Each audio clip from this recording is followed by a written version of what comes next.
First of all, a very special thank you to Rabbi Wendy, the Kol Metzion, for this special opportunity to be able to do an Erev Limud, even though we can't get together in the Beis Medrash, to be able to get together via technology and to have an opportunity to learn. So a very special thank you to the Kol Metzion, the Margolin Hebrew Academy, and everybody involved in making this happen.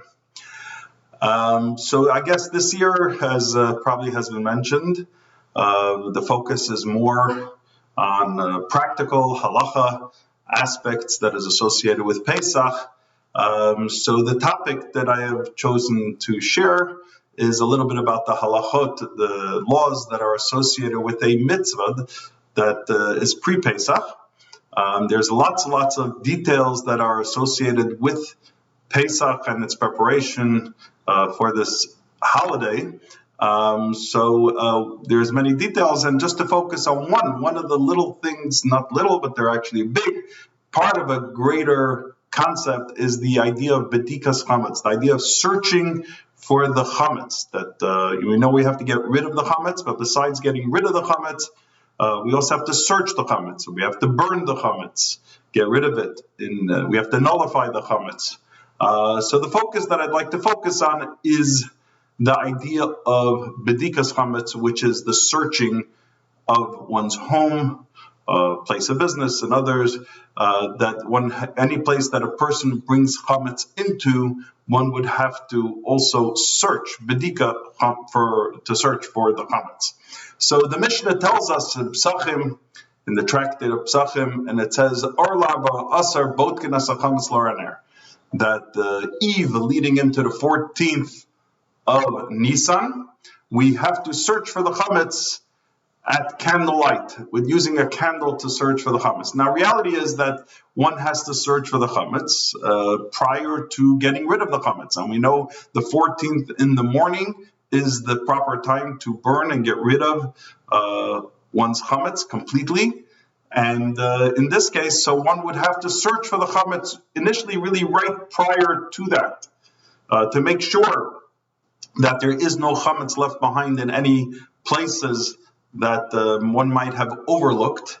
But since there's two reasons actually given, one is that usually in the morning people are busy and people aren't home, so it was actually instituted that we should search for the Chametz the eve before, because that is a time that people are usually at home. And also, since we're supposed to do so at candlelight, the time that the candle will actually assist us in searching for the Chametz is in the evening. So the proper time that one should search for the Chametz is B'tzei Sakachavim, when at nightfall, when the stars come out, one is obligated, one has a commandment. We actually make a bracha, and we say, who has sanctified us with commandments and commanded us. So we search for the Chametz at that time. Now, since one wants to make sure that one will not forget to do this very important mitzvah, so one, from a half hour before the time that is necessary for one to search for Chametz, one has to already refrain from doing things that he might get caught up in doing, and therefore perhaps forget to do the mitzvah of Bdikat Chametz. So one should not engage in any work. One should not engage in a meal that might get carried away. So eating, drinking, as it says in Shulchan Aruch, even learning Torah. Some people start to learn Torah and get very excited and engrossed in it. And therefore, even learning Torah is prohibited from the time that one has to do the Bdikat Chametz. Who has to do it? So obviously the owner of a home is obligated to search for the Chametz. If one is renting, then the tenant has an obligation to do so. And if one can't do so himself, he may appoint a shaliach, somebody to do the mitzvah for them as well. And where does one have to search? So reality is one has to search any place that one might have brought Chametz into during the year. If there's any place that by chance you would go into that place with food. You might walk from your meal or from your kitchen, or perhaps a place that you use for entertainment. Any place that you might have brought chametz in there during the year, that place needs to be searched. And places one has to remember, whether it's an attic, a pantry, entertainment or room, or anything, that any place that one might bring food in during the year, one should remember to actually search for the chametz in those places as well. As some say, that if you have a house that you have children in the home, then you have to search the whole house, because children, sometimes eating a snack, you'd be surprised, you can find Cheerios and cookie crumbs and other things in many, many different places. Now, when there's many times certain things that get overlooked, and just in a practical sense, when one searches for the chametz, we'll talk soon about the idea, the custom of putting out 10 pieces of bread, but one shouldn't just search for those 10 pieces of bread. One should search for any chametz that might have been overlooked while one is cleaning for the home for Pesach. So a playroom. Playrooms you have toys. The toys have drawers. For example, Play-Doh. By the way, Play-Doh is chametz. Play-Doh is actually made with flour and water, and it is it's not dangerous to eat because they make it for children. So it's not considered something that would be not go into the category of an edible item, and therefore one has to get rid of that. Take it away from the playroom and put it away wherever you're going to put the rest of your chametz. Another place, pockets of coats, jackets. Baby carriages, to look in one's car, in the car seat, strollers, suitcases. You might have traveled and then, you left something, handbags. Sometimes people travel, they take bars or other things that they might use for snacks, backpacks, handbags. There's many arts and craft supplies, by the way, that are also made with chametz, pet food. Also, if there's books that you use during the year that you might be snacking and munching on something while you read, specifically cookbooks, for example, very often will get food in them. One should also look in their talis bags or other places like that where you might put a candy or something else there. These are all important places that one should remember or think as you go around the house. Think of where you might be overlooking, perhaps places that you might have put chametz. For example, one thing that's important to remember as well, not so much for the Bdikas chametz, but for example, vacuum cleaner bags. You vacuum the floor, crumbs go in them, and those things have to be thrown out before Pesach. It's important to get rid of those things as well. Also, talking about places, primarily we're talking tonight about homes, but also one should think about the places of business. For example, if you have a shul or a beis medrash, also the gabbai has to make sure that those places are also covered and somebody does bdikas chametz in those places as well. Now, if somebody forgot to do bdikas chametz at night, one must do it in the morning. As long as it's before the time to get rid of the chametz, one should do bdikas chametz in the morning if one didn't do so at night. But the idea of the bdikas chametz, that's not the time when you're supposed to clean your house. The whole house is supposed to be cleaned beforehand, and you're supposed to put away anything that you're not planning to use during Pesach should be put away. And even the chametz that you are planning to use should be designated, that you know that this is for breakfast tomorrow morning or any food that you can eat that night. So therefore, when you're searching, you're actually searching a house that was already cleaned for Pesach, preferably. And while you're going through, you could designate what is left as something that you know will be put away before the time of the burning of the chametz, or will be included in the burning of the chametz. Now, as you mentioned earlier, how do we do this? So there's a custom to actually put 10 pieces of bread. Some people have recently gotten very entrepreneurial, and if you go to the Judaica stores, they actually sell pre-packaged 10 pieces of bread. It's just amazing how lazy people can become, that they're willing to pay to have those 10 pieces of bread prepared for them, rather than very simply one is able to take a piece of bread, cut it into 10 small pieces. One should try to make sure that the pieces are smaller than a kazayas, smaller than an olive size, and also to wrap them up so that they don't create crumbs.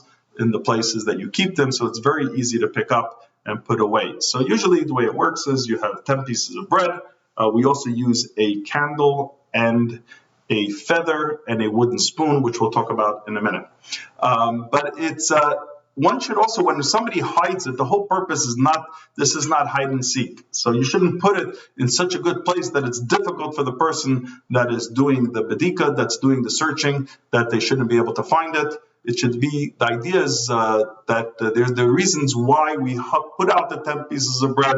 Some say that the reason is it shouldn't be a bracha levatala.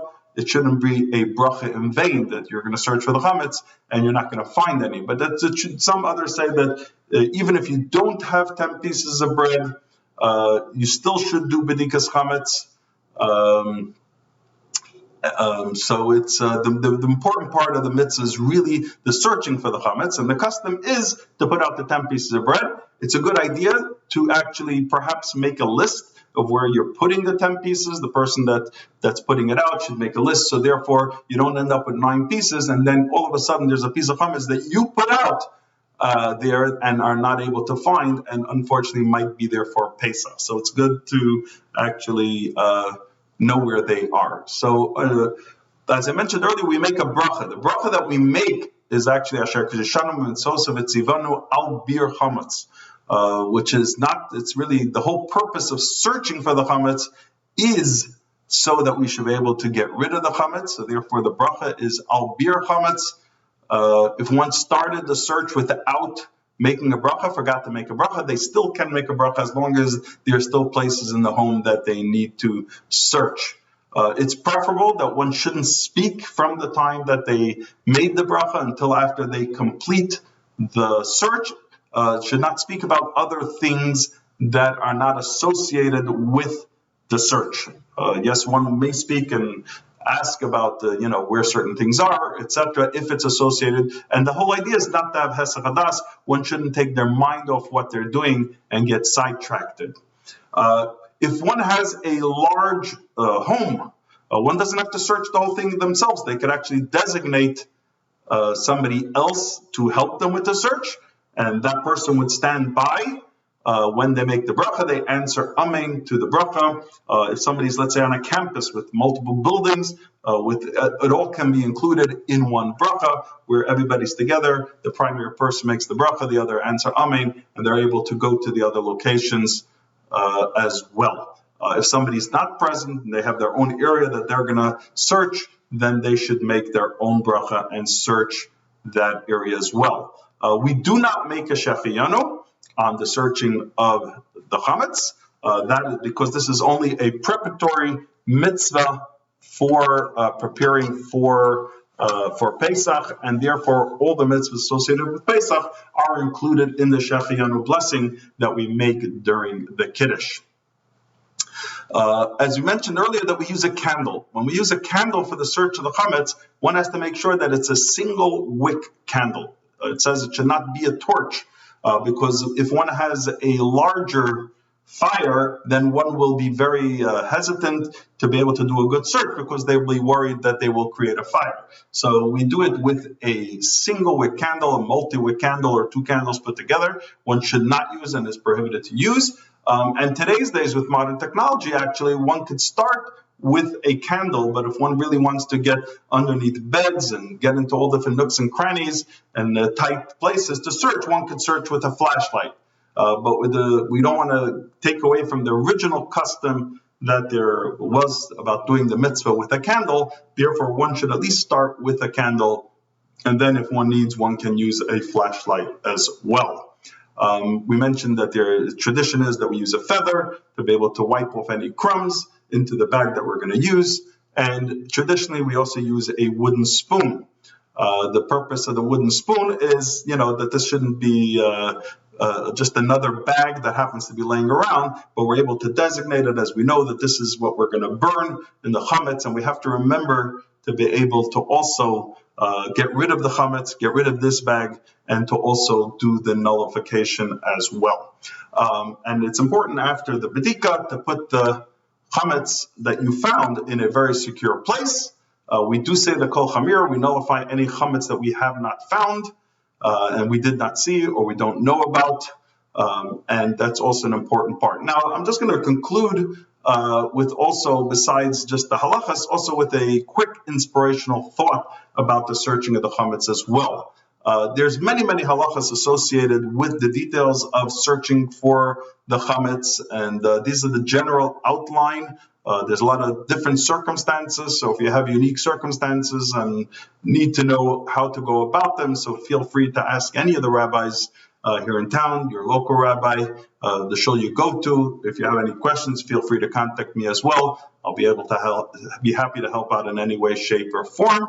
Also, one has to remember not to forget to sell their chametz, nullify the chametz, burn the chametz, and so on, with all the details associated with getting rid of one's chametz. But talking about that, I just want to finish with a little spiritual message, if you want to say as well.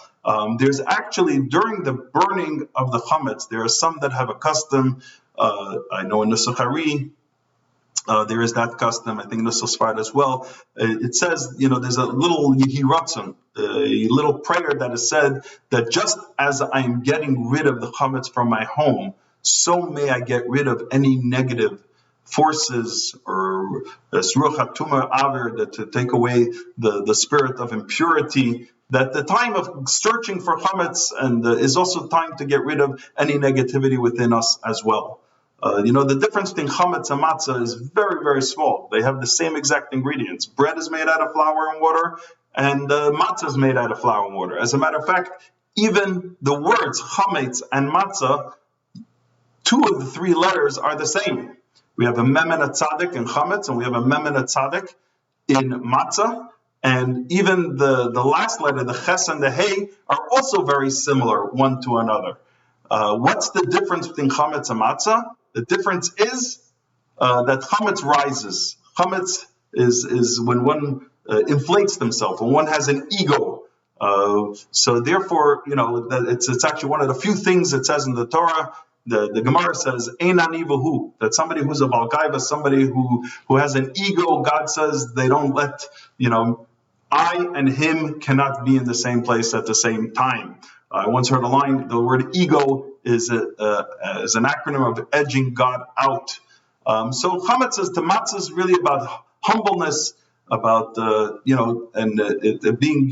having humility, which is really a prerequisite of having a true connection to God. And the difference between, like I said earlier, the chametz and the matzah, the only letter that difference is the ches and the hey. Ches is closed on all three sides. The hey has a little escape hatch where we can actually get rid of any negativity that we have in our life. So as we search for our chametz, let us also search for any negativity in our life that we need to get rid of. And it's with that humility that we should be able to approach the holiday of Pesach and the humility of matzah. And we're told that matzah is food of faith, matzah is food of healing. So let us be able to approach the holiday of Pesach with true faith and true healing for all people that needed healing in this case and in the world over. And may we get rid of this. And just like during the time of Mitzrayim, God took us out with great wonders and miracles and instantaneously, so may God take us out of this exile and this situation quickly and speedily with great miracles as then. And may we all celebrate together in the Beis HaMikdash quickly and speedily with the true Carbon Pesach, speedily in our day.